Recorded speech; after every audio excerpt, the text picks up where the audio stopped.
test.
You've got 1 minute.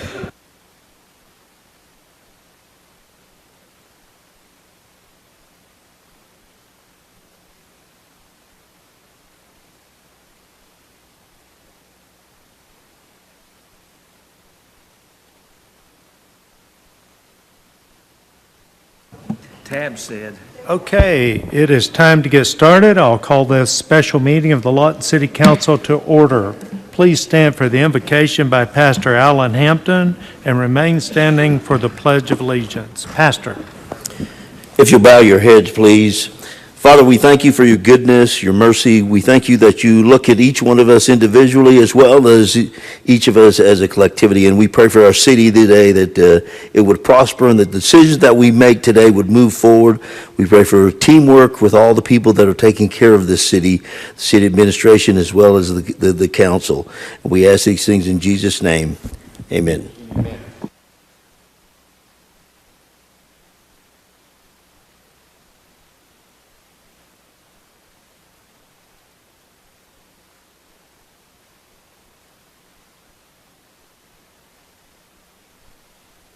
Okay, please be seated. Thank you, Pastor, and please call the roll.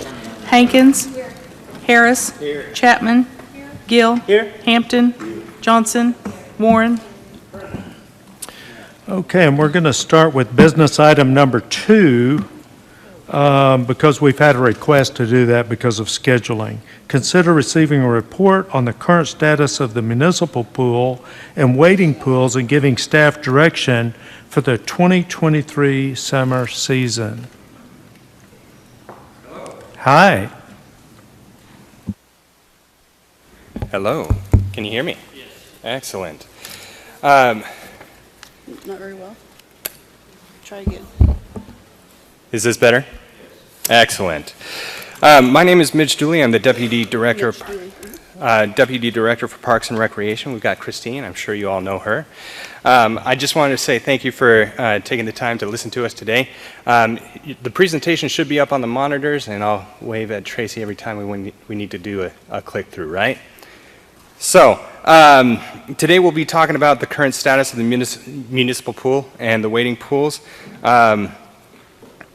We're excited to talk about this and get some direction from council. Go ahead and click to slide 2. We'll be talking about these things in the presentation. We've got our 2022 statistics. Just keep talking. Yes, sir. Is this one?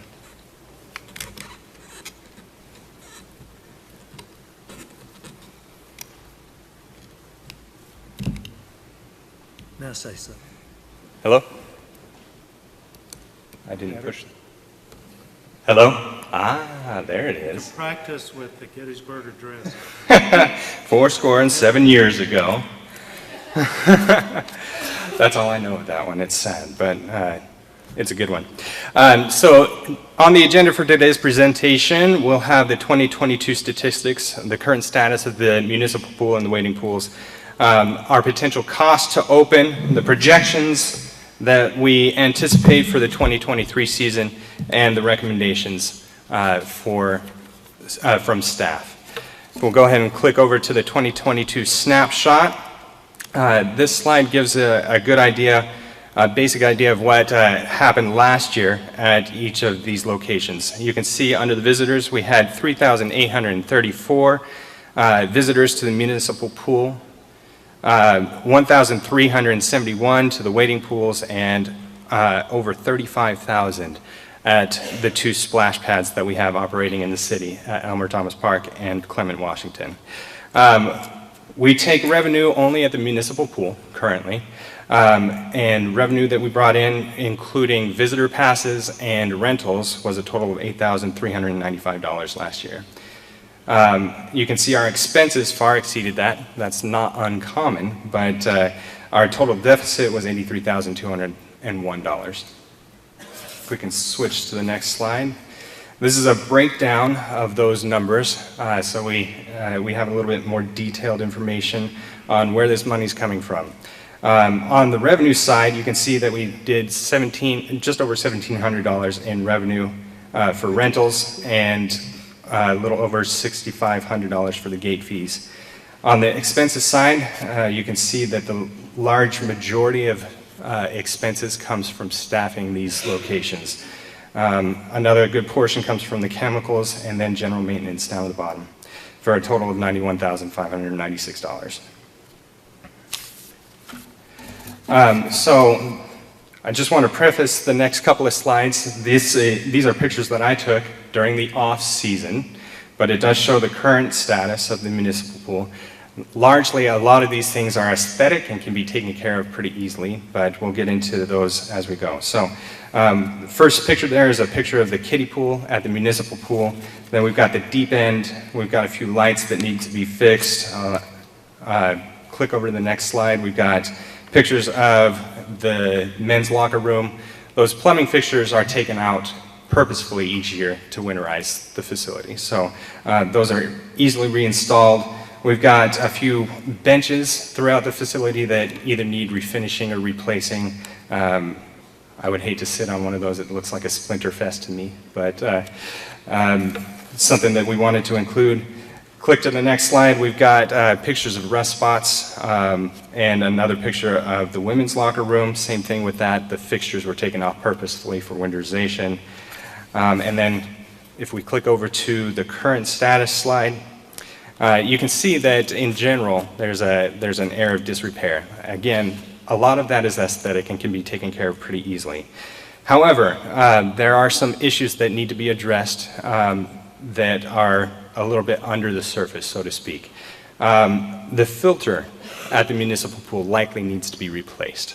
Not only is it not manufactured anymore, so replacement parts are no longer able to be come by, it's undersized for the pool that we have there. It doesn't serve the gallonage of pool that we have.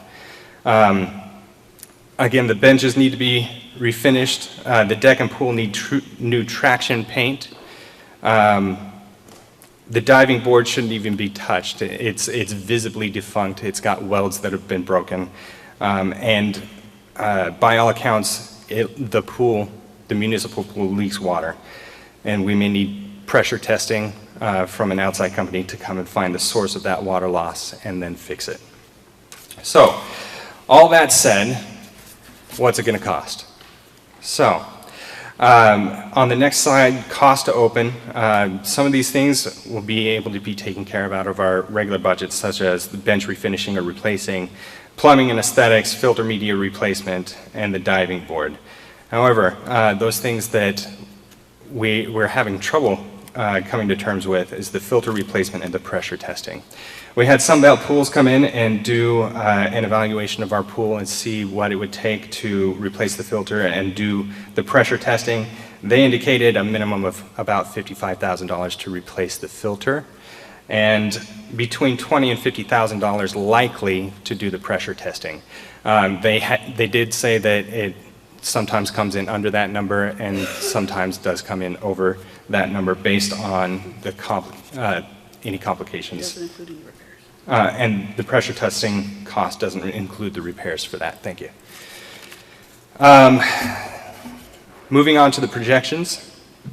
If we assume similar participation as last year, we can expect to get about $480 per week on average over the 15 weeks that we're open in gate fees and about $281 in rental fees per week. Again, that's over the 15 weeks for a total of about $8,600. Operating costs, these do not include those opening expenses that we just reviewed on the previous slide. Lifeguards, we can anticipate about $4,700 a week for a total of $80,000. Chemicals, we budget $25,000 over the course of a fiscal year to maintain the chemical levels in the pool, and then we have $20,000 budgeted for maintenance for a total of $125,000. That puts our deficit, not including the additional opening costs of filter replacement and pressure testing, at $116,000.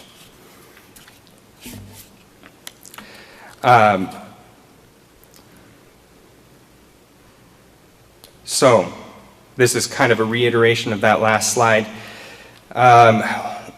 Projected total, not including the opening cost, would be $125,000 with a deficit of $116,000. If we add in the opening costs, including the filter replacement, that bumps it up to a deficit of $181,000 to $183,000 down at the bottom there. On the next slide, percent recapture. During my research on these issues, it's come to light that most municipal pools, or pools in general, recapture about 50 to 70% of their operating costs. Pools in general are subsidized by the city or whatever organization they run under. Our recapture rate is far below that.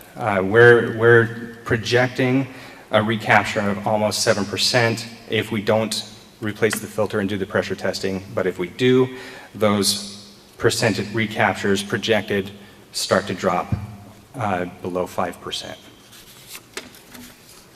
Now, something that might be worth considering, and this is absolutely up to council, we're here to take direction as needed, but if the pool were to be closed for the season, we could save out of our normal budget without the consideration for the filter or the pressure testing, $116,000. Potentially that might be reallocated toward improvements on the pools, but I just wanted that to be a little tidbit of information that you had. We did take these issues to the Parks and Recreation Commission on the next slide, and this is the recommendation that they gave. Based on projections of operating costs and potential revenue, current condition, cost to open, and timeline, the Commission recommends to open the municipal pool after making all the necessary repairs, but to keep the waiting pools closed and to cut the staff that monitors Elmer Thomas Park's splash pad. Now, a couple of notes on that. In my research, I found that there is quite a disparity between what different municipalities do as far as splash pad monitoring goes. Some tend to have them monitored and some tend to not have them monitored, and the difference is largely based on whether or not those systems are flow-through or whether they're recirculating. For the council's information, a flow-through system is where water comes in from the city water supply. It's already been purified and sanitized via the water supply, and then flows through after being used into the sanitary sewer. A recirculating system is just that. It recirculates the same water, and you have to maintain the chemical levels to ensure that they're sanitized and safe. Also, for the council's information, Elmer Thomas Park is a flow-through system, and Clement Washington splash pad is a recirculating system. So we've got two examples of systems there. Some final considerations for council is we are working, as you know, on the aquatics master plan with Half and Associates. That is pending, and a recommendation for a new municipal pool is anticipated with the new aquatics master plan. If we do replace the filter, it could potentially be used at that next facility. It could be transported from one to the other after the current municipal pool might be retired. Sunbelt, one of the companies that we had come in and take a look at the pool, said that the municipal pool isn't as bad as many that they've seen in their tenure, and it could be operable again with the appropriate investment. So that concludes my part of the presentation. I wanted to invite Irv up here.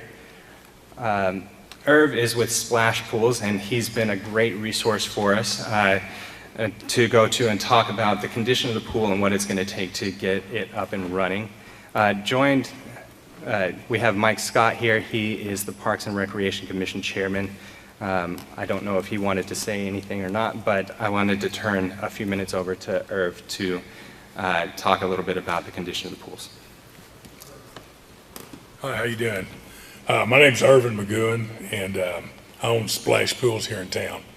So through the years, they've called me sometimes to come down there and help them with the park down there or the water down there. And I've gone down there, not really, we haven't ever charged them or anything else like that, just when they've had some problems and stuff. So that pool's been leaking down there for years and years. So I can remember the last 15, 20 years, that pool's always leaked. So it does have some problems in it. My big deal is, as a citizen, is I think that pool is in a place where it needs to be at. And I think those kids need to have a place to go to. That's my big deal. And it's in an area where those kids don't have anything else to go to.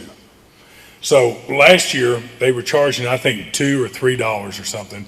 Towards the end of the summer, they started charging them $5. That cut the amount of kids that came down there way down. I mean, it got to the point where there's a lot of people who just can't afford $5 for their kids to go there and go swimming. And that's what happened down there as far as the amount of kids that were going down. Sometimes they had 250, 300 kids a day trying to go swimming there. We could not get all those kids in there to go swimming because they can't let that many kids in there at the time. Part of the problem is besides the other, I just want to talk to you a little bit about this. Part of the problem was somebody, and everybody's always going to take advantage of a situation no matter how it is, but they were used as a babysitter. So they'd have a 10-year-old girl or boy bring their little sister or brother that's 5 years old down there, and they let them in there. And, you know, we can't, the lifeguards can't monitor 5-year-old kids or 6-year-old kids or something like this. They turn a lot of them away and things like this. But you got to have to set some sort of a rule to where those kids either have to have a parent there or something in there to do that. They could have rented it a lot more too, because they called me a few times on some rentals to get the pool cleared up, and we couldn't get the pool cleared up in time for them to be able to rent that pool out like they did. But my thinking of it is, just what I looked at last year, in that bay down there where all the equipment is, it leaks. The filter was leaking and things like this. So I don't know, I know instead of doing all this pressure testing, I would think that what I would do is clean that thing up, get it full, get it running, and let us look at it. Let the city of Lawton look at it, and you guys, and see what needs to be done to it at that point in time. Besides just going off spending $100,000 trying to get the thing fixed up, when I think you can do it in-house and get everything pretty well done that way, as far as knowing what's leaking and what's not leaking with it. As far as fixing the leak in there, those pipes have been there since what, it's 1960-something? I guess I went to that pool as a kid. So yeah, I'm sure it's going to leak. I do know, I think it was 15, maybe years ago or so, Pippin Brothers came in, tore all the decks off, and redid all the piping around the pool. Now, I know they weren't able to do anything with the main drain down at the bottom down there. So there is some leaks in the pool. Where they're at and things like that, I don't know. And like I said, I just think it's something that needs to be at least try to see if you can get it fixed, is what I'm saying. Because like I said, I've worked on swimming pools in Tifton, Oklahoma, and Snyder and everywhere else. And this pool right here is a heck of a lot better shape than what any of those ever were and things like that. But it's a matter of being able to get it up and running right now before the season starts and be able to evaluate, and you guys see what's wrong with it or what you want to do with it.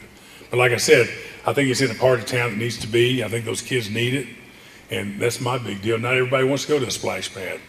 And then I don't know if you want to go sit there and spend all that money on a new swimming pool, because I know and municipalities are going to those types of deals. And then I've worked on those, what are those kiddie pools you have at 35th Division and those right there? Those pools, all you can do with those is fill them up every day.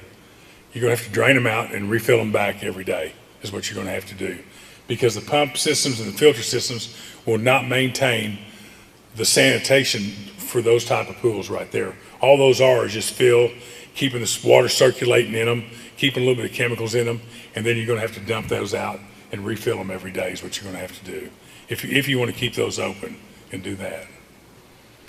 So has anybody got a question or anything I can answer? Yeah, Irv, thanks for being here, because we value your opinion. So how many years has that filter been there? The one that's there? Yeah. I don't know how many years that filter's been there. So for all these years, it's been big enough, and suddenly it's not big enough? No. They had a bigger filter there at one time. Okay, a big old metal filter they had there at one time. I think that was changed out maybe 6 or 7 years ago, something like, I can't remember exactly when it was changed out. These years go by and I can't remember exactly. So, Has it been more than that? It's been more. Okay. I don't know. I didn't have anything to do with that, you know, but I mean, I'm just saying. not accusing. Yeah, I'm just saying, I don't remember really when they did that or anything. So they put the wrong size filter in is what you're saying? Well, you know, it looks like it. Okay, You know, so, everything works on filters, works on flow rates. right. So the amount of flow that goes through those filters is what keeps those things clean and things like this. So when you look at that pool, it has a guttering system. So the water has to be filled up all the way to the top and going over the top. And that's where the water helps circulate from that up there at the top in that guttering system right there. So that's been the problem with it right there, is they got to keep the water level up on it. So when we were out there, I saw a lot of cracks in the concrete. Yeah. Are those fixable, or are you Those saying? are all fixable. I don't think structure-wise, the interior of the swimming pool looks great to me. So you think the leaks are coming from the pipes I think the either leaks are underneath coming or? from the pipes. And so your advice is that we go investigate that first? Yes. And then just out of curiosity, how do you pressure test a pool? Well, you just put a stopper on both ends of it, and you just pressurize it with water and air is what you do to basically find out. And they listen for the air where it's coming out of and things like that and stuff. Okay. I don't know how they do it on that big of a pool over there. I know how we do it in residential pools all the time. You're just doing the pipes, not. Yeah. Okay, that's what I was Just trying do to the figure out pipe. how you All get they're it. gonna do is the pipes, as long as you don't see anything structurally wrong with it, you know what I'm saying? Right. So by my estimates, it's $64 per visitor last year that we paid. Or if we use the numbers for this year and the income from last year, we'll be paying $64 per visitor to have that pool open. Yeah, I don't know. I don't look at it as, if you guys are trying to open it and make money, that's not gonna happen. No, I get that, and I'm with you. When I grew up there, I mean, the neighborhood pool was, that was the place to be in the summer. You know, I started working at Dodo Park back in the 70s. So you got older guys, George, you know, Stan, all you guys remember that place. Yeah, you too, Stan. So, you know, I started working there back in those days. So, that was what the downfall was, that place, is they couldn't keep it up because they couldn't keep, you know, they couldn't afford to keep it open with the amount of people coming in and what they had to charge for people, so. I'm shocked to find out George is old. Yeah, well, he's, Thank you, Irv. okay. Any more Mayor, questions for Irvin? I do. Yes. As a matter of fact, I was the first lifeguard at Dodo Park. No, not really. The You could have been one of them, George. Sunbelt said that the current structure was good, it's not the worst he's seen, and then that it could be operable again with an appropriate investment. That's kind of what you were talking about. Did we have any figures, what we'd be talking about to take that old pool? And I know we were talking about a pressure test, but other than that and decorative things, that's really about all you can do. And if it's that good, then it would appear that it's not going to take anywhere even beginning to be near what it would take to do a new pool. Right, well, I just think that if you could just get it cleaned up, get it filled up and get it running, and then I don't think you need to go do a pressure test and all that. Everybody can tell you it's leaking. You know, it's leaking Yeah. and stuff like that. So what I would say is, how much is it leaking? What is it leaking? Instead, before you go spend $50,000 on a pressure test. Right. Or something, let's just get it full and then get it running, and Well- then we can find leaks. A pressure test can also cause more problems Exactly. than what we have right Yeah, now. because- So it's a dangerous situation. Yeah, because I look at it like this, George, that main drain system down there Yeah. is probably ran in some sort of a cast iron line. I've pressure tested a lot of water mains. And Yes. when you pressure test one, you can bet if you don't have a problem, you're going to have You're gonna have a one. problem because you're Yeah, gonna bust one open. Yeah, I had a question earlier on the, showing the pictures of the pools that haven't been treated and the faucets on the ground, and I heard you say something about winterizing. But are we having vandalism problems on any of these properties? And if so, how big an issue is the vandalism problem? Not that I'm aware Okay. of. We haven't had any vandalism issues at the municipal pools. We have at other parks in the area, and that's an unfortunate fact of life. But at the municipal pool, I don't know of any vandalism problems Okay. there. And one more question also. We were talking about recapturing 50 to 70% in other cities on pools, and we're at 6%. But I'm not asking this because I want to raise rates. I do not really want to raise rates. Right. These kids need a place to go. Agreed. I'm all for that. But I do have a question, looking at these percentages. Is that based on maybe the hours of operation or the population? I mean, I understand the pools in, say, Moore, say Oklahoma City, there are going to be a lot more people using those pools probably than what we have here. So does that skew the percentage rate? I'm sure it does at some point, yes. I would think so. Of course, that's a pretty big difference, 6%. Indeed. 60%. True. Big, but- Most of the municipal pools that I'm aware of, personally, that I have personal experience with, set their rates at about what we have now, about Yeah. $5 per head, maybe a dollar less. I was going to say, it doesn't appear to me that we could really raise our rates at all and get much better off than No, where we're at. I wouldn't advocate that So at all. I'm for keeping rates low, so Right. that these kids will have a place to go. And based on that, my thoughts are, well, we're not even going to try to catch that rainbow at 70%. Right. It's just, My thoughts on that, personally, if we look at the participation rates between the municipal pool and the splash pads, there's a huge disparity there. It seems to me that the splash pads, at least last year, were far more popular than the municipal pool. And I know that aesthetics plays into that. Rates, entry rates play into that. Participation plays into that number that you're asking about, for sure. okay, thank you. Absolutely. Mike? Mike Scott is our chairman of the Parks and Recreation Commission. Mike? I wanted briefly to speak to the council and reiterate that we, in our February 17th meeting, spent a great deal of time discussing this. We spent 30 minutes on it, and our minutes in your packet will attest to that. Our overwhelming issue with closing that facility down there was the neighborhood needs it. And the city needs to provide for that need. We need to make a best effort possible to check it out and get it open. I have we voted unanimously on the issue that you have in front of you. If council permits, I have a member that arrived late and didn't get to fill out a request to speak for him, but he's Jacoby Crowley, a longtime member of our commission, if you would allow him to speak. Jacoby, since we didn't get a form filled out for you, what is your address? My address is 7204 Northwest Hunter Road, Lawton, Oklahoma. Okay, thank you. And thank you for allowing me to speak. I'll be here briefly. I'm the executive director for the Boys and Girls Club. I've been on the commission for about roughly around 8 years or so, in that range, 7 to 8 years.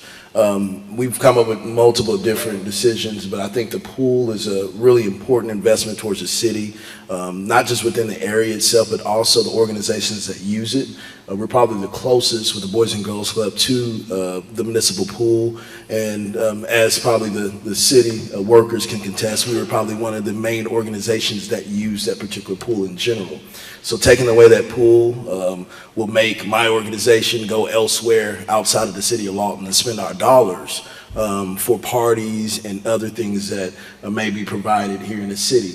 I think another thing is, in general, that's very important is that as a city, regardless of the plans that you may have in the future, I think looking at the current situation and the current immediate need now is important, so that we won't have that situation if we close the pool down. Where will those kids go in general?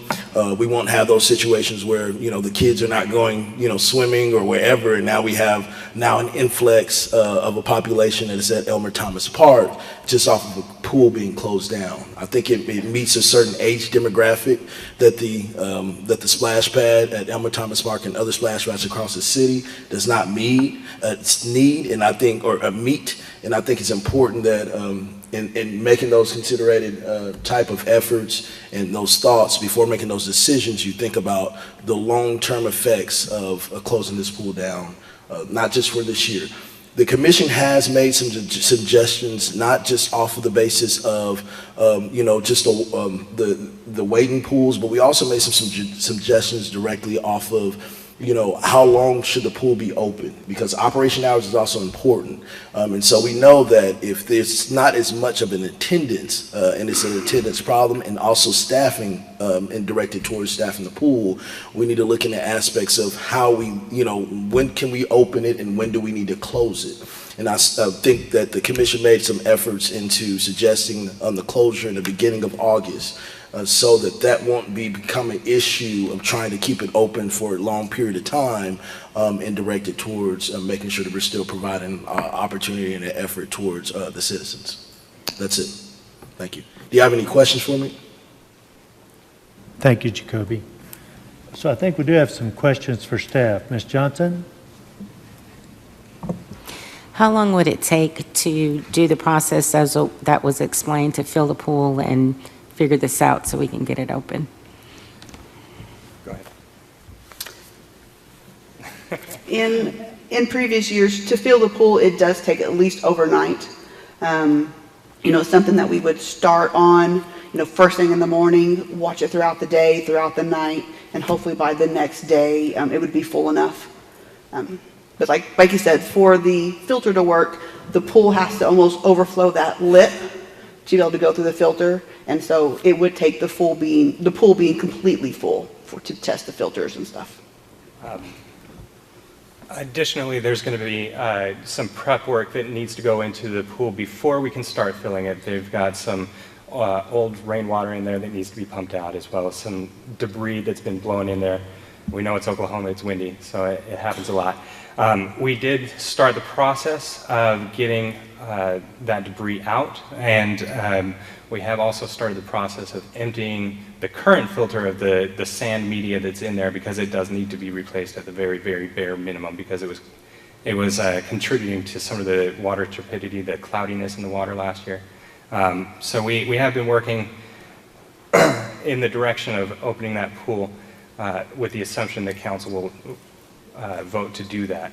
So getting that debris and rainwater out and cleaning the walls and the floor of the pool before we start filling would probably take about 2 weeks to do thoroughly. And what were the hours of operation, and have we thought about maybe reducing the hours or the days of the week while we try to get things under control where it's operational fully? Well, Mondays are usually our maintenance day, and the municipal pool, I believe, was open from noon to 8, Monday through Friday, or Tuesday through Sunday. Yeah, sorry, Monday's a maintenance day.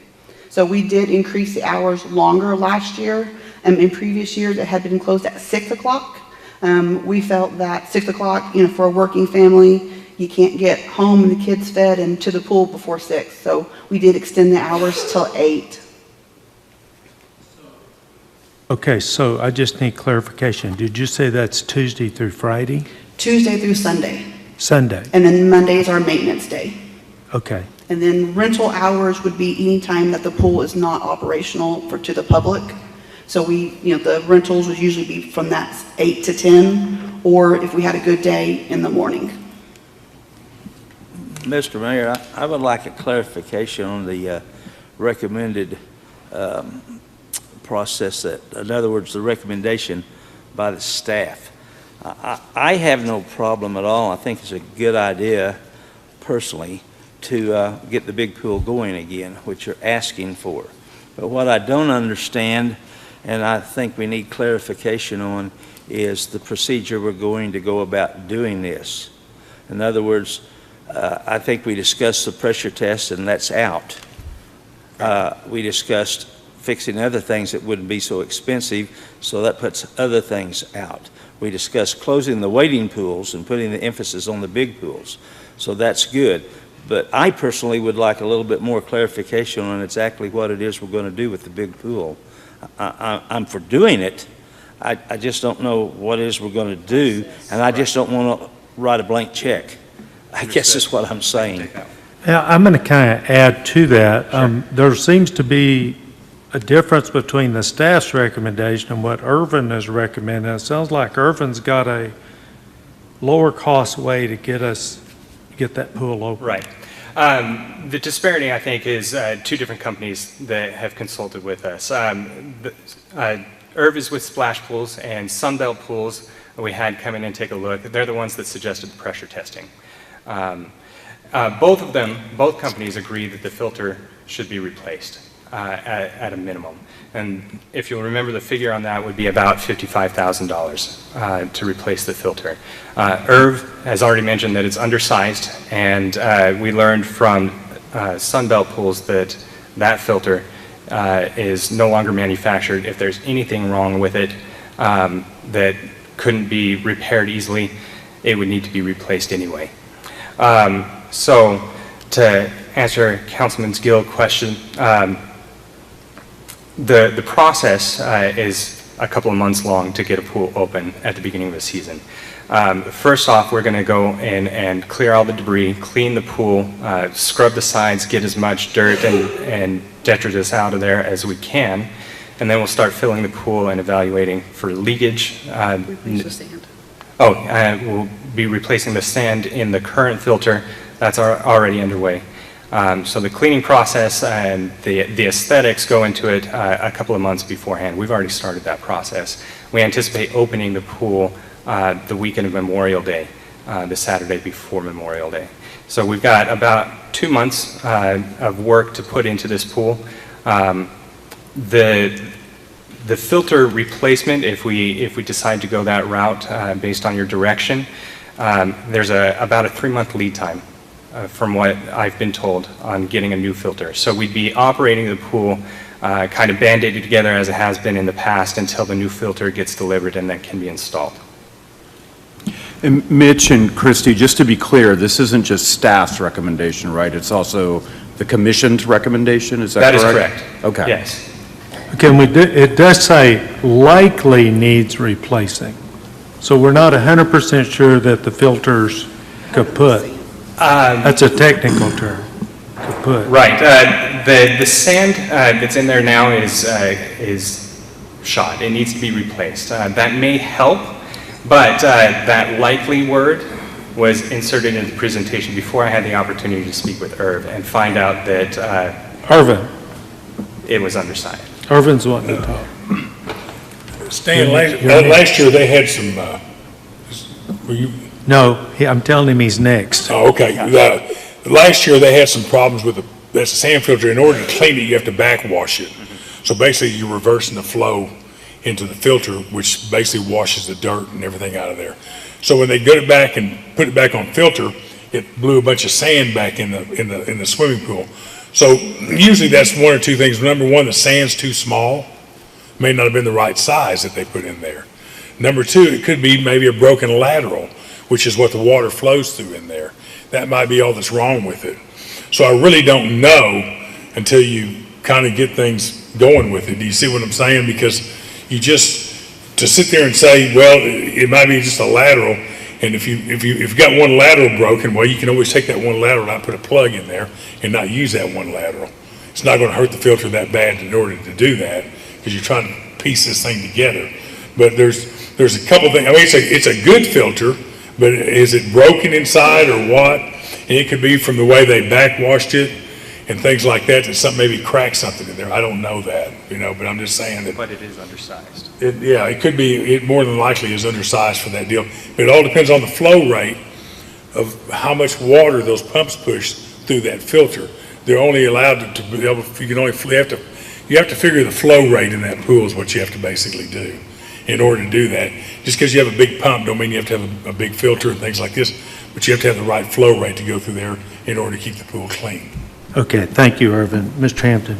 Yes, Mayor. I know that Councilman Fortenbach is not present with us anymore, but four of us council members went to the pool and took a look with Irv and a couple of the staff members the other day, and Councilman Fortenbach, I had talked with him. He had made a list of about 6 things that he was recommending, and he's the one that kind of initiated that visit where we went to the pool. And if I could have the liberty, do you mind if I kind of read those real quick? They're very short. We need to direct staff to open the main pool, the wading pools, and Clement Washington Spray Park along with Elmer Thomas Spray Park. Don't shut anything down this year. Number 2, a very tight timeline. We must immediately troubleshoot the water features and get them running by May. We need to take outside contractors like Prippen Brothers, who was there before, from what Irv said, that has tools and know-how to make repairs. Number 3, might have to Band-Aid our current equipment now, but plan to buy new equipment to meet our needs. Example, the sand filter on the main pool is not sufficient capacity for the pool-size filters. Number 4, all the aquatics should be free this year. Most are already. That solves the potential security problems in the main pool because no cash. We cannot charge enough to make the pools profitable. It is an amenity that the city offers for its residents. Number 5, consider hiring an outside expert like Irvin going to be a temporary PM for getting these things open. There's no apparent talent on the staff that can handle that task rapidly. Irvin could be a 1099 contract employee for a couple of months and then as needed in the future. And number 7, considering hiring an aquatic supervisor in the Parks and Recs to oversee all water amenities for the 2023 and 24 budget. I do have some, but I can do it after he finishes. I was just going to speak to the undersized filter. My memory is that the reason that it is the old big filter needed to be replaced. It was no longer available because it was too old, and we couldn't afford the proper filter. So and I don't remember if we got a used one someplace or what we ended up doing, but we got a filter that would function just so they could get the pool open. Council, the municipal pool is only dwarfed, discussions is only dwarfed by prairie dogs. I cannot tell you how many times we've talked about the municipal pool and the need that it has, and what happens is that council doesn't have the money, and so we put a Band-Aid on it and we move on down the road and hope that something magically happens. Nothing's magically going to happen. If we don't fix the pool properly, or if we don't decide to do away with the pool and put in a splash pad there, or if we don't have some actual plan, we're going to be back here in 3 more years doing exactly the same thing again. And each year it gets worse. It gets harder to get it back open. I think we need a plan because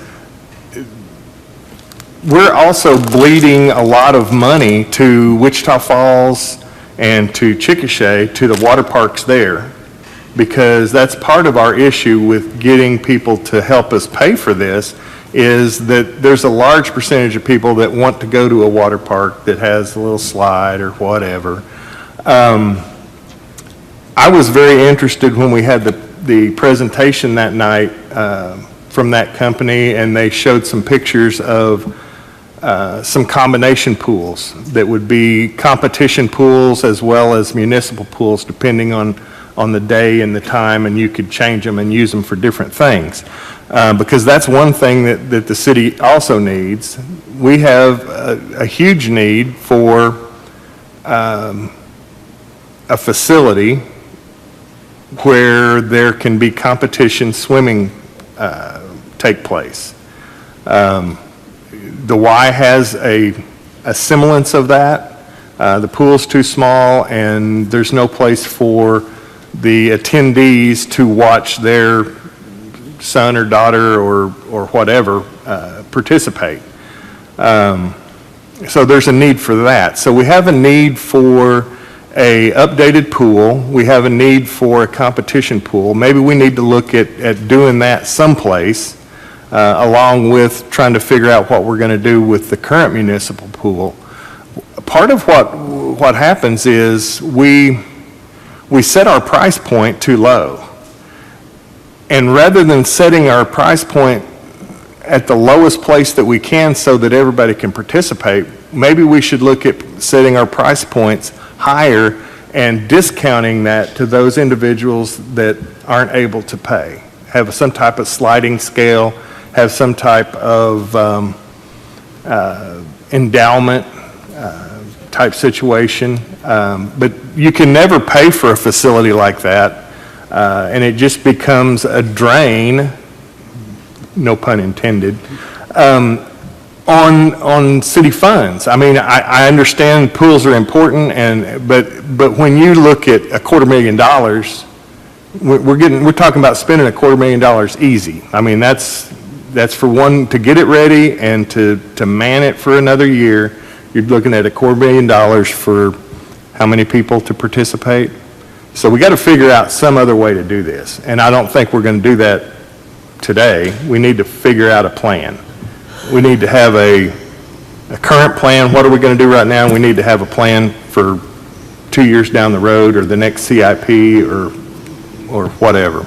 Just my thought. Thank you, Mr. Hampton. Thank you, Mayor, and I'm glad you brought up plan, because I have a plan. This month, we're meeting with SHPO to come down. I spoke to directly with SHPO. They're actually thinking that our pools and our wading pools probably can be put on historical preservation, national historical preservation. And with that said, they would go ahead and fund it to repair those pools and wading pools.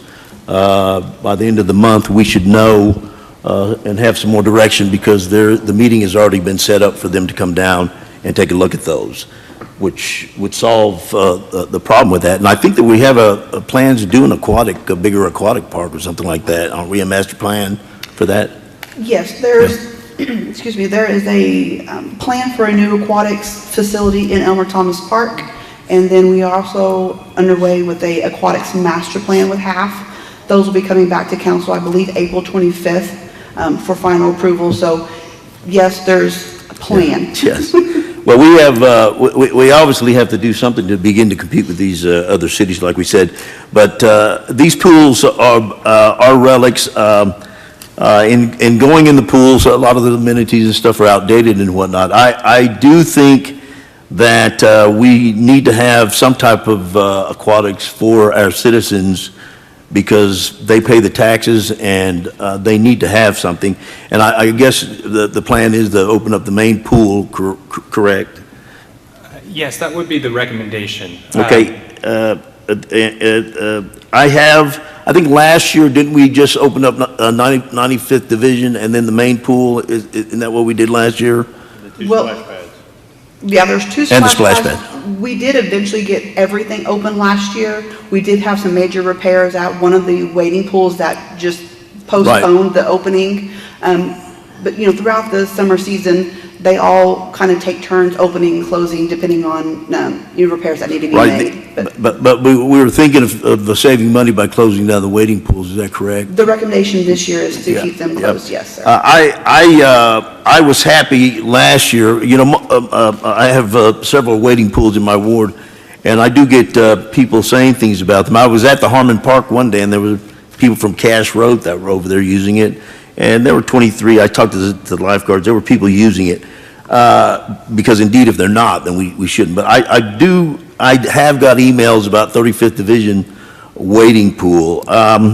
And some of the stuff is what we've discussed here before. I mean, the splash pad is great, but a little infant running amongst the other kids, those splash pads, they aren't violent, but they sure are pretty aggressive. So I would like to see 35th Division, 95th Division 35th, you're right, yeah. Ooh, COVID, I think I had a COVID moment. Open, so with that said, I would like to make a motion to open up the main pool and 35th Division pool this year, save money by not opening the other pools, and recommend the staff to put together a plan to gradually bring that back in line, and hopefully if we get the SHPO money, we won't have to do any of that. Okay, I'm going to get you to repeat that. And would you also? Open the main Pool pool and 35th Division. and pool, 35th Division wading pool. Waiting pool, and then have staff working on recommendations on how to bring that pool back up to, or I don't know, do you need help from Irv on that? Most likely, yes. And also, would you also add in your motion Okay. whether you would like the Elmer Thomas Park splash pad to be monitored or not monitored? And that was a recommendation from the Parks and Rec Commission. The Elmer to- Thomas, I'm sorry. The I Elmer can't hear. Thomas Park splash pad, the recommendation from the Parks and Rec Commission was to not have it staffed At all? at all.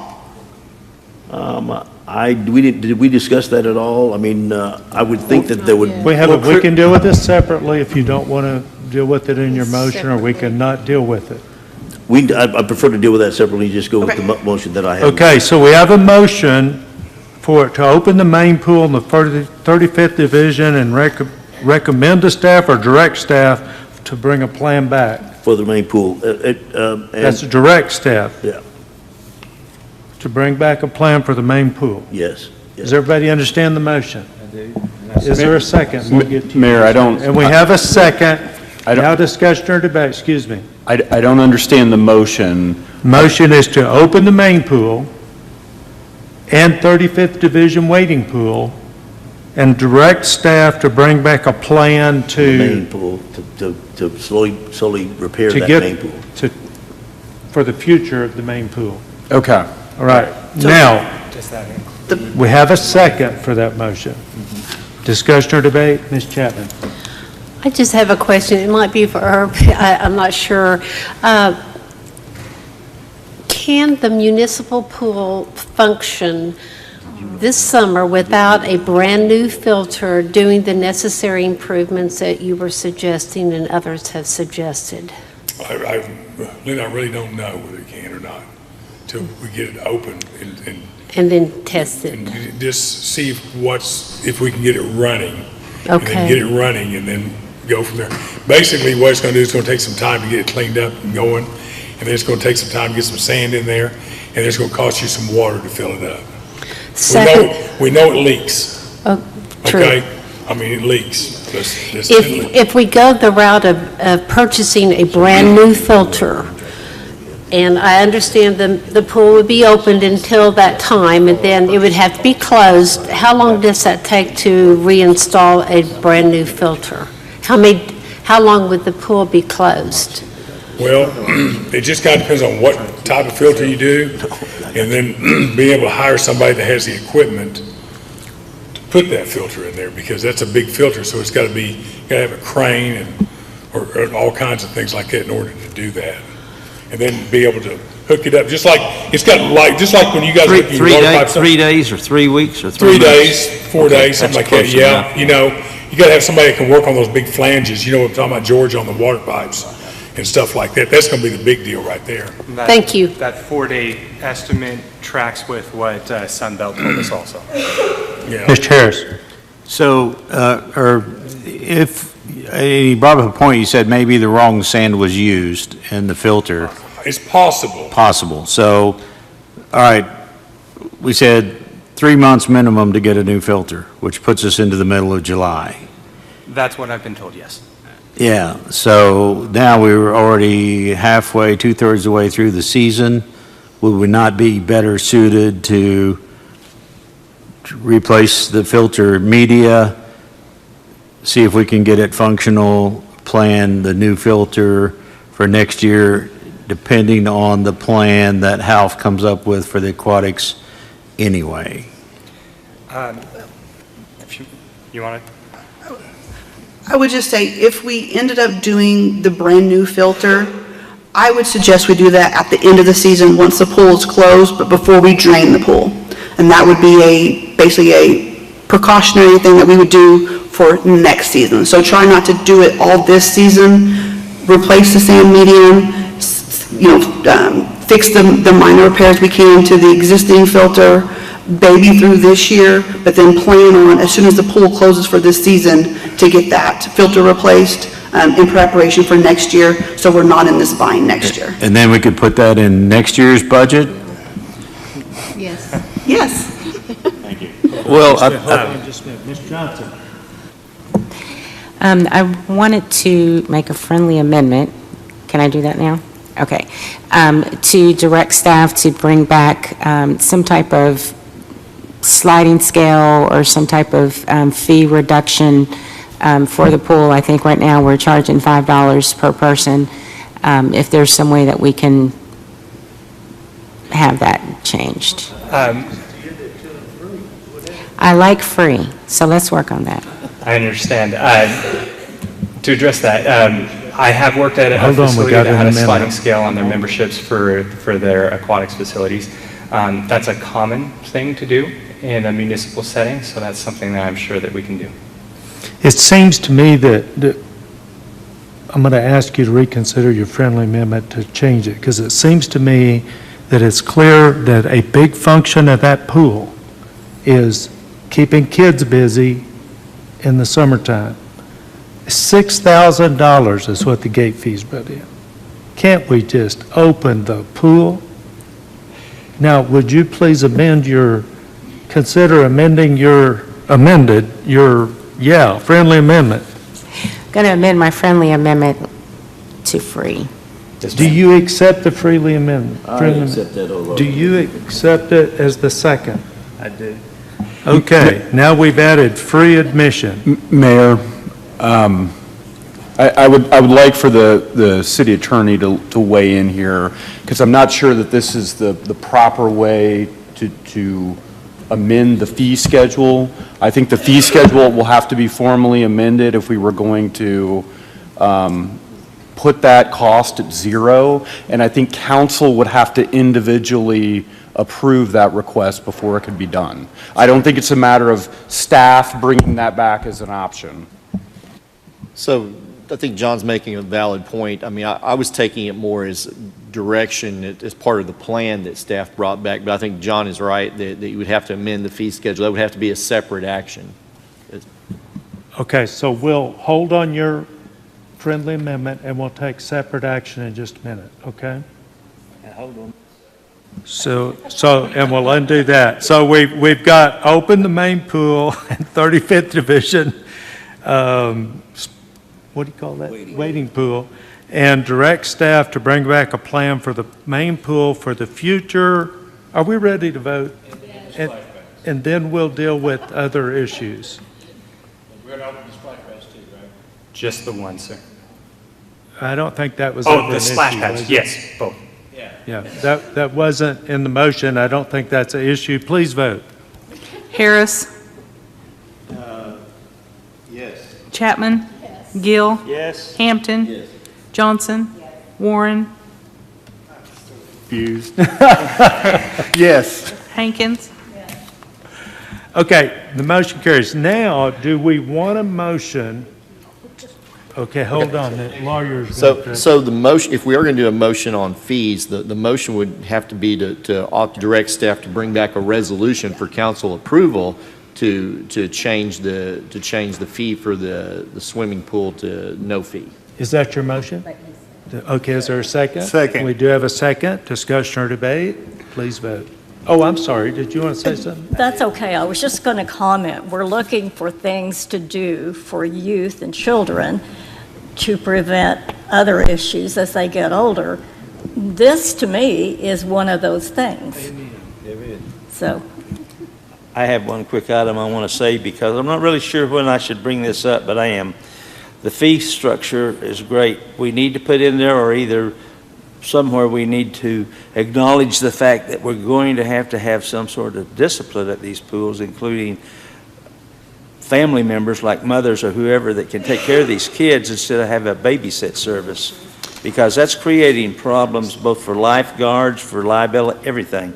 So we need to look at a structure of some type or a requirement Yes. for family members. We have already started that, Okay. some modified pool rules. Okay. Yes. I didn't know when to bring that in, but I've said it. We have. We're on the Let's same vote. page then. Oh, I'm sorry, Mr. Warren, you got your light on. Oh, sorry. Okay, we're I was- ready to That was vote. when I was confused.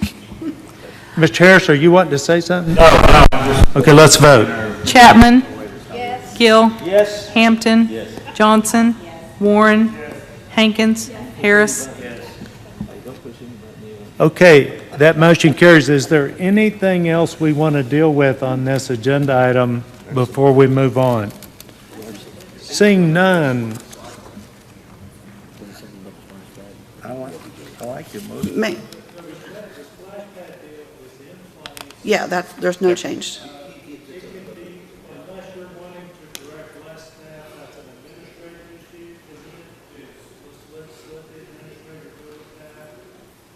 Yeah, the only thing that was in the Parks and Rec Commission's recommendation was to not staff the Elmer Thomas Park splash pad, and I believe that's what Councilman Hampton was wanting to bring up. are Do you we want to wanting staff are you or wanting to not talk staff? about that, or are you wanting it to be administrative? It's administrative. Thank you. Seeing no further movements that look like somebody wants to talk, we're going to go with item number 1. Thank you for your time. Discuss the process under C210 of the city charter to fill the Ward 6 council member position being vacated by Councilmember Sean Fortenbaugh effective March 27, 2023, including the manner in which nominations will be made to the council. Tim. Thank you, Mayor, Council. As the Mayor mentioned, the city charter covers this issue. It's section C210 of the city charter, says that the council, by majority vote of its remaining members, shall fill by appointment vacancies in the office of mayor and in its own membership until successors are elected for the unexpired term of that office at the next possible municipal election. So that's the rule that we're under. And in looking back at some of the history of this, I went back to when I believe the last time this provision was in place. That was back in October 2015 when Councilmember Stanley Haywood passed away. And when that occurred, at that time, council elected to open up for applications, individuals who were interested in seeking Mr. Haywood's seat at the time.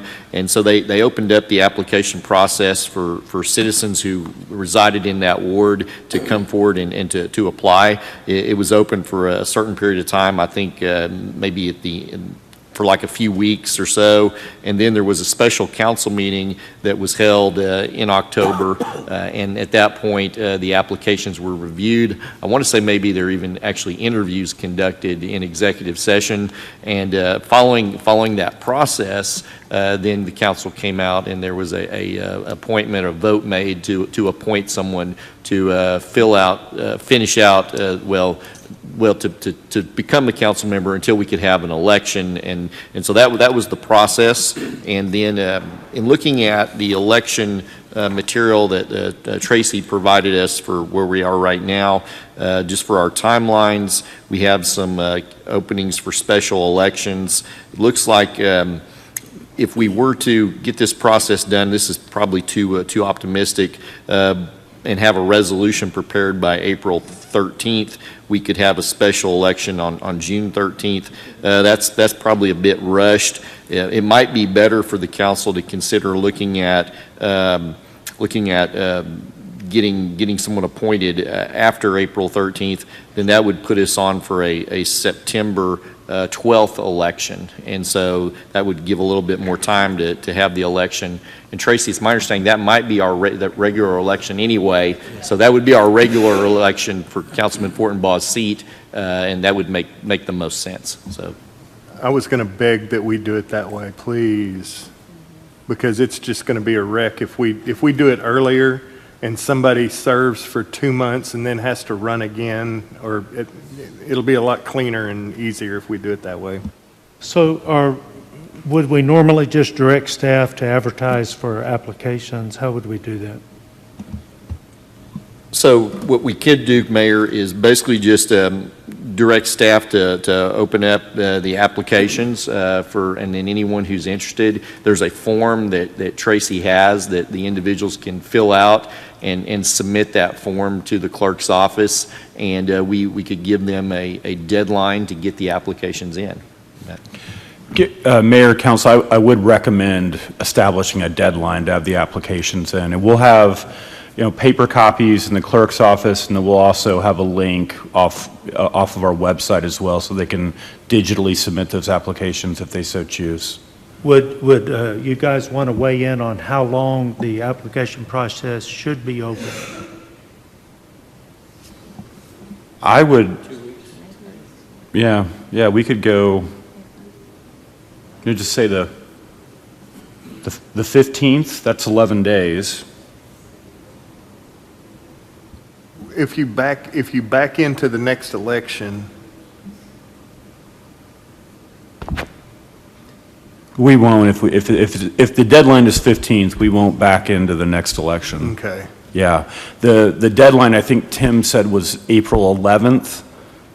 For us to have we would have to have the resolution approved, right, Tim, by the 11th in order to get, qualify for the June election? Yeah, we don't want to. Yeah, we don't want to do that. Either way, I think the 15th is. Yeah, that works. Yeah. Yeah, it's really just the council's pleasure. If you want to give till April 15th to have the applications in by, that is a Saturday, or if you want to give people the entire month, it's really whatever date y'all are comfortable with.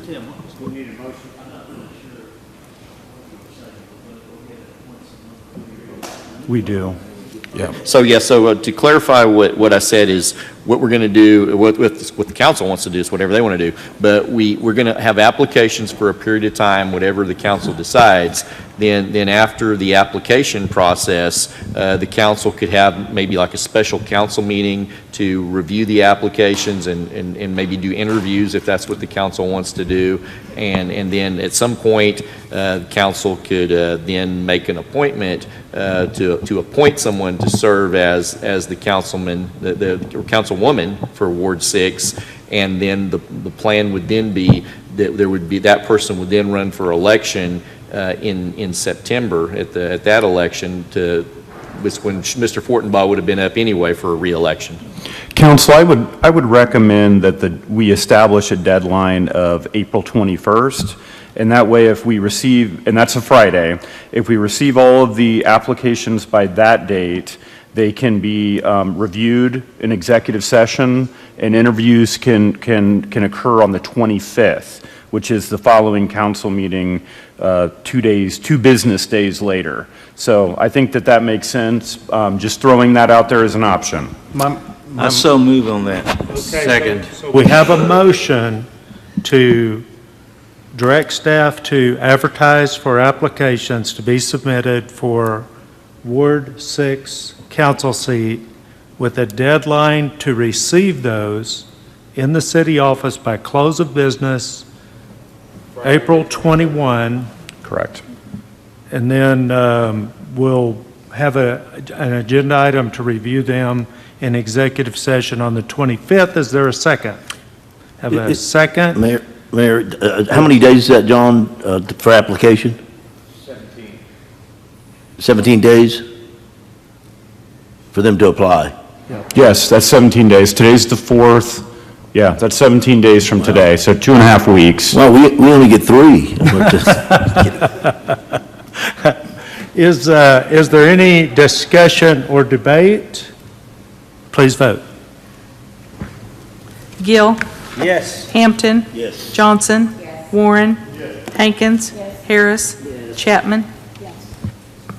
And the motion carries. Moving us to item 3, have a discussion between the city council, the city manager, and other staff as necessary over the upcoming budget presentation to include the Hatch report on benchmarking and take any action deemed necessary. Council, I put this item on here so that the council could voice their ideas about the budget ahead of the staff's budget recommendation. And I always feel it's best to give our expectations before the staff presents when possible. especially in view of the Hatch report on benchmarking, the employee wages being behind the curve, and customer services. Occasionally, it's good to refocus on why the elected officials are here.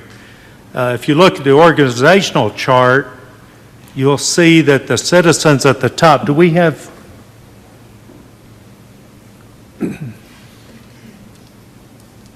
Okay, well, imagine that organizational chart in your brain. We all know what it looks like.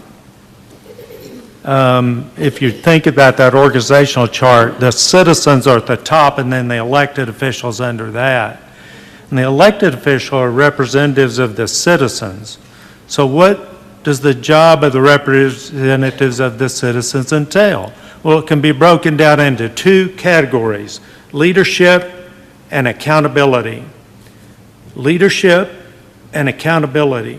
The elected officials are here to provide accountability, and we're held accountable every day by the citizens, and rightfully so.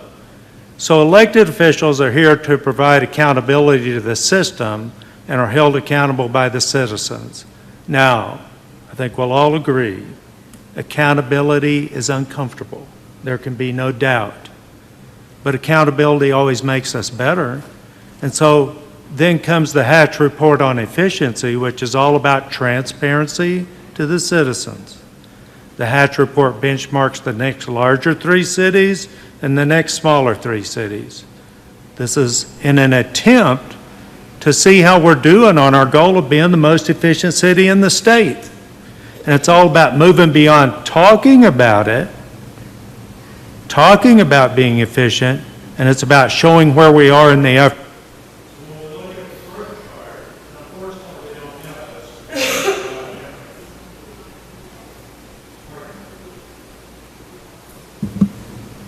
Okay, we don't have the charts, right?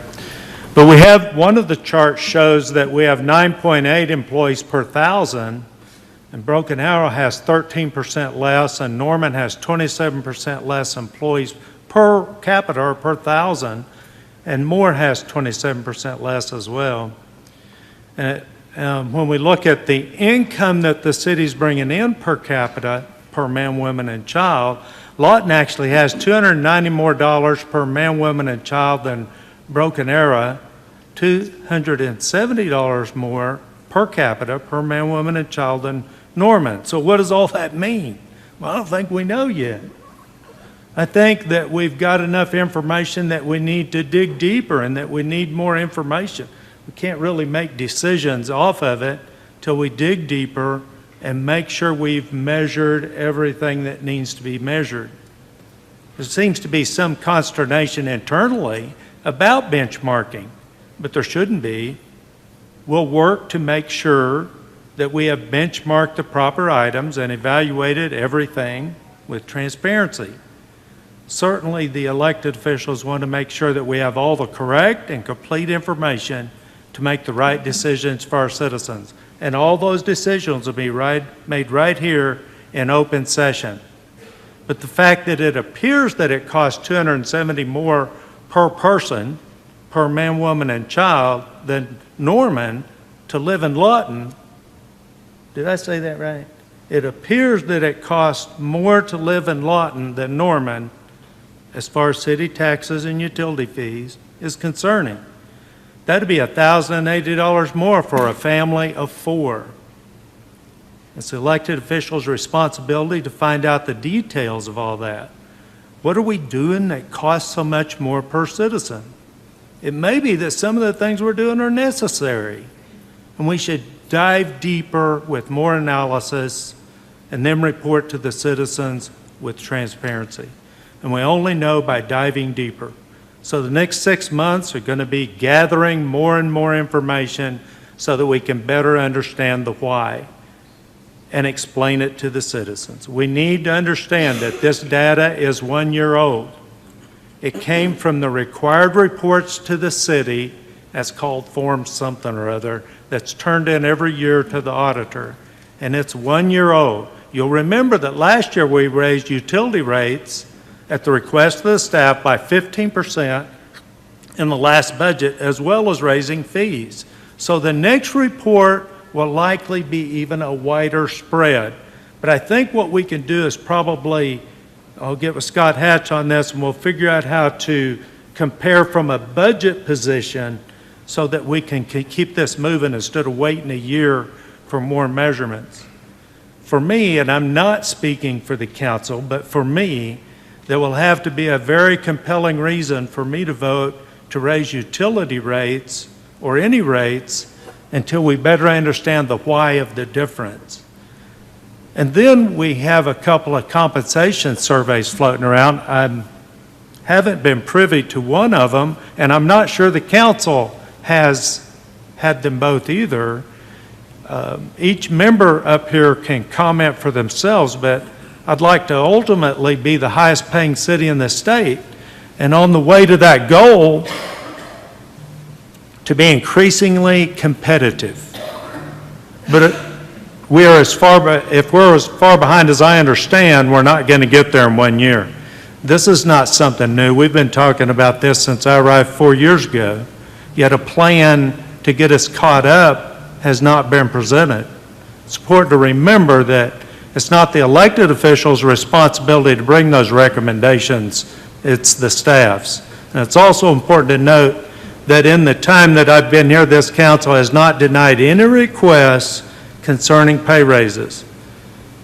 Now, we have information that would seem to indicate that we need to look at the number of employees that we need to run our city. This is also something that has been discussed around here since I arrived, and we're still talking about it. Tough decisions are going to have to be made. But no matter how tough the decision or the pressure that is brought, the elected official's job is still the same. It's still our responsibility to provide accountability. And then we are accountable to the citizens. Pressure does not change our responsibility.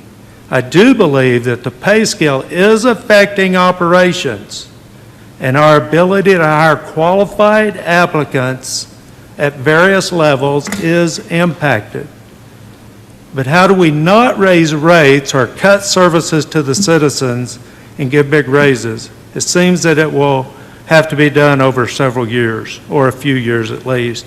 I also want to point out that it appears from the limited data that we have that the cities that are the highest paying are the most efficient in delivering services. That's interesting. It seems fair to say that if we're the most efficient city in the state, we would be able to pay the highest wages in the state. Certainly, everyone up here needs to comment, and will be given the opportunity to do so.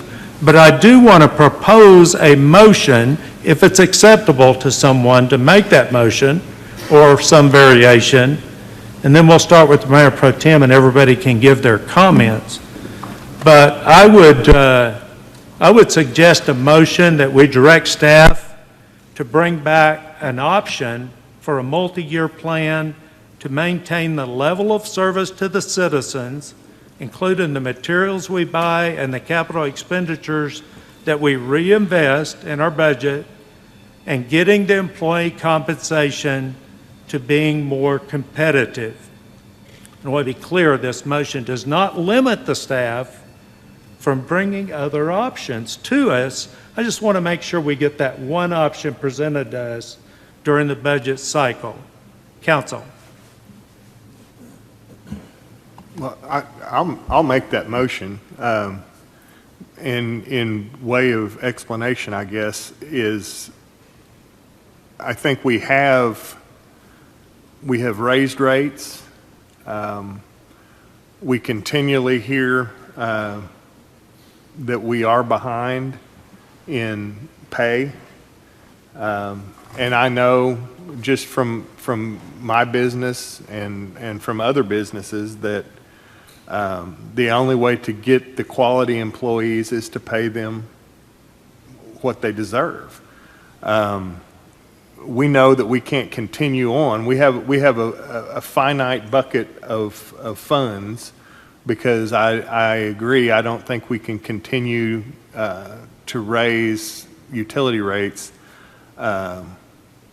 simply to balance the budget until we have an answer to all those questions of where where's that money going? Why does it cost us more? It seems that it costs us more for less. I would much rather, and this will probably get twisted, but I would much rather pay fewer people more for a better job than more people less for a poor job.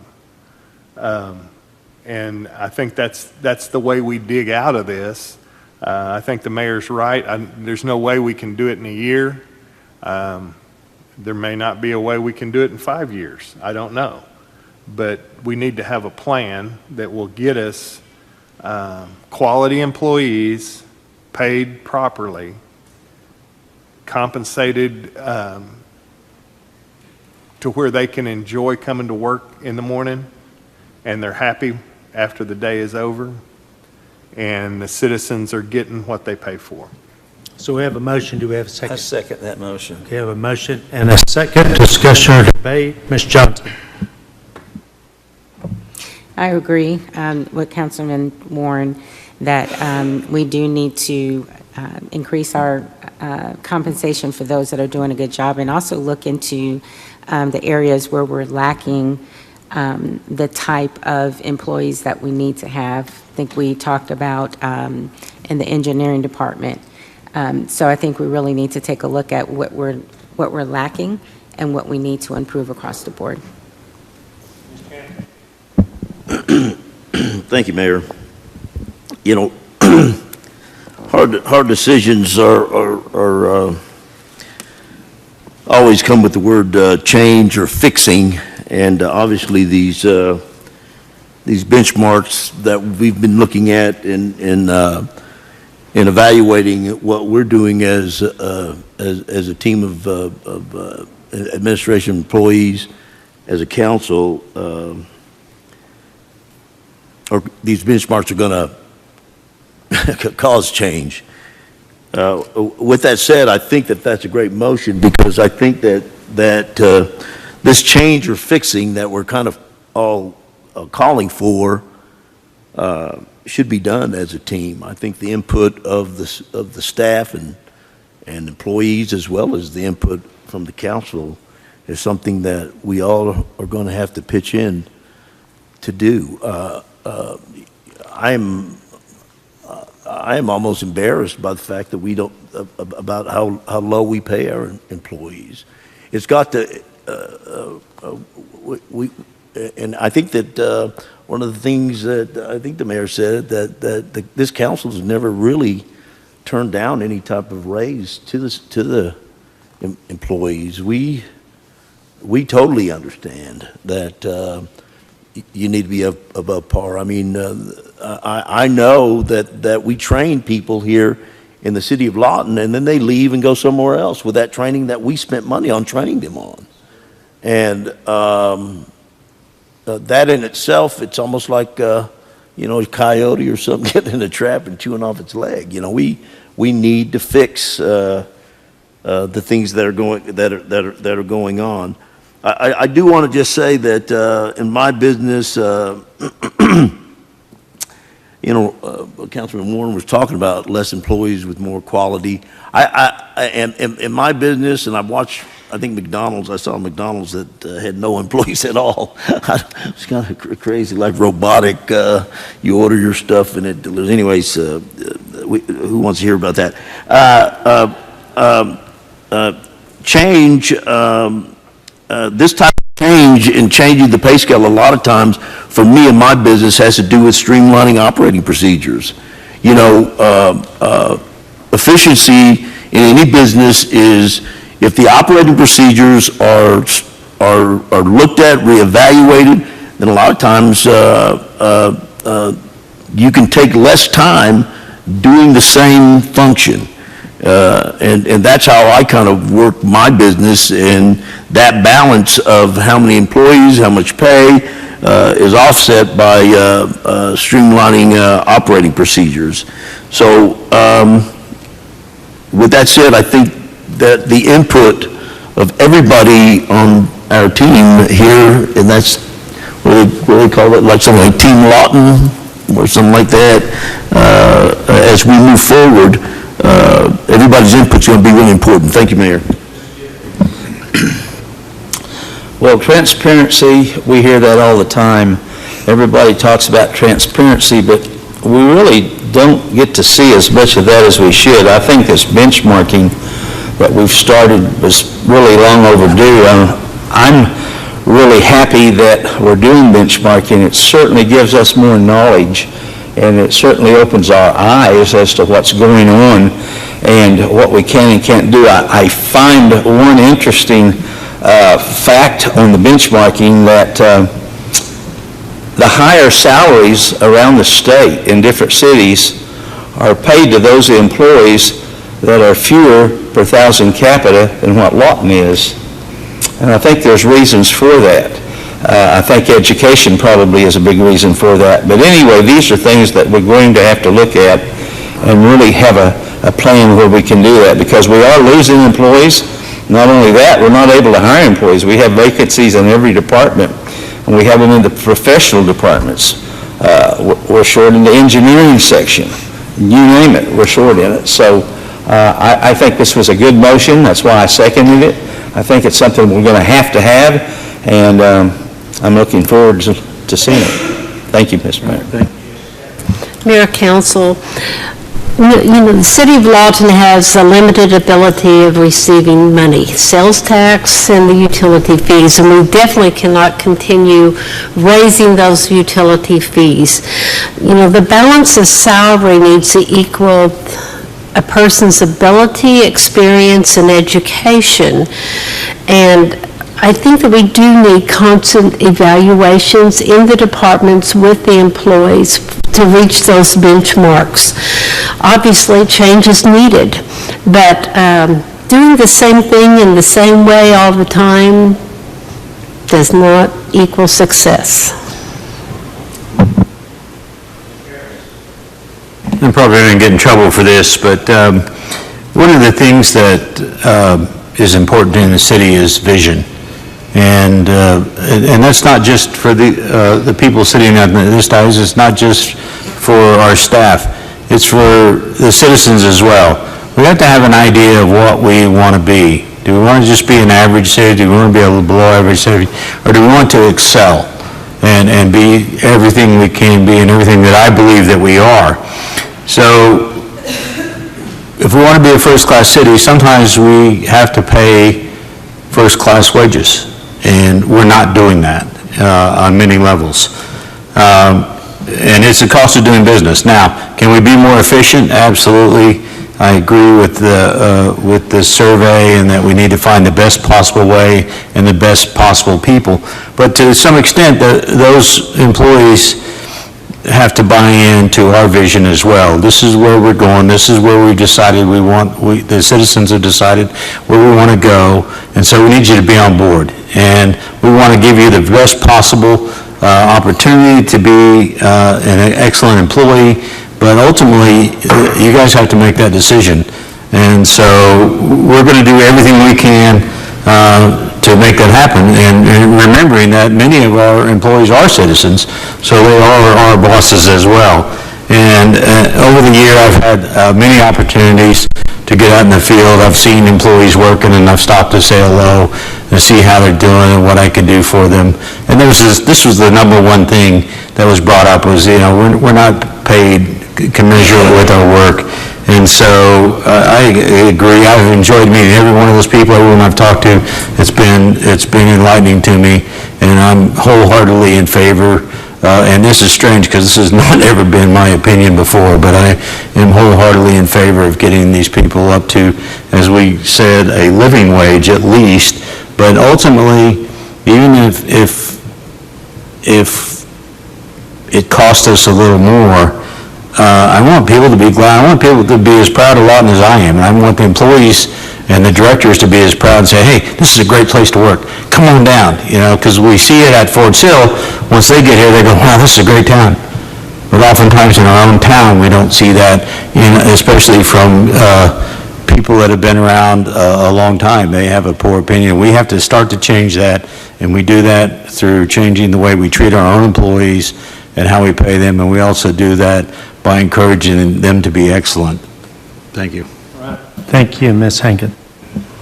Yeah, sometimes the decisions that we make are tough.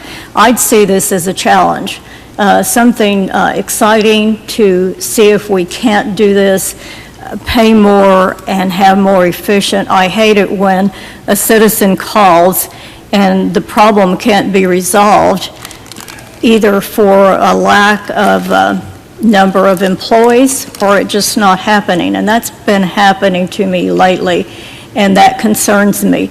But every business should, and I think most do, have an outcome measurement. You can't, you can't not know what the target is if you don't know where you're going. You've got to find out what that is, and I think everyone else will be happier too. You've got to be passionate. I'm tired of people saying things negative about this city. I come here 25 years ago from another city. The city has been welcoming and kind, and this is a good city. And I just wanted to, I'm tired of the negative talk about Lawton. So let's get excited about something new and let's do it. I'm willing to do what I can to help. All right, thank you. Is there any final comments? Yes, Mr. Warren. I just wanted to add one thing, and I don't know if I can explain this adequately, but in that 5-year plan or 3-year plan or whatever it is, at some point we have to get to a place where we don't give raises the way we do now. If you're not doing an adequate job, if you're not meeting what your supervisor has set forward for you to meet, then I don't think you should get a raise. I mean, that's the way what I call the real world works. Non-municipal jobs, if you don't do what you're expected to do, you don't get the raise. And I think somehow we have to figure that into this plan, because too often, we've got people that are just waking up in the morning and it's their day to get a raise, and so they get a raise and move on down the road, and they're still doing the same job that they did, a year ago, and that's where part of that money's going. Mr. Hampton. And to add on to that, if you're doing a great job, maybe there's a bonus or an incentive system that's in there. Please vote.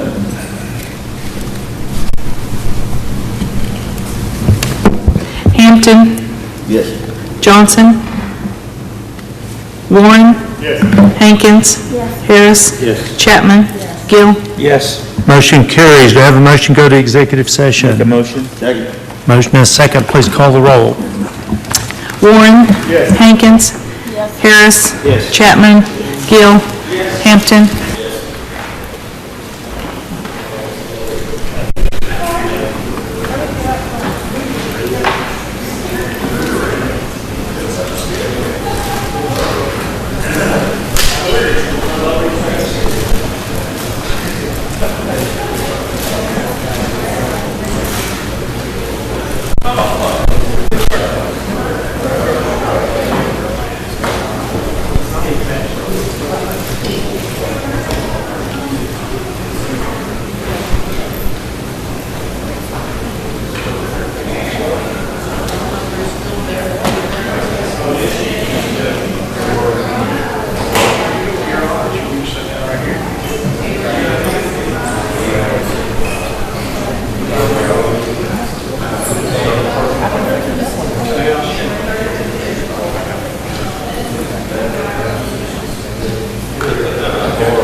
Oh, yeah.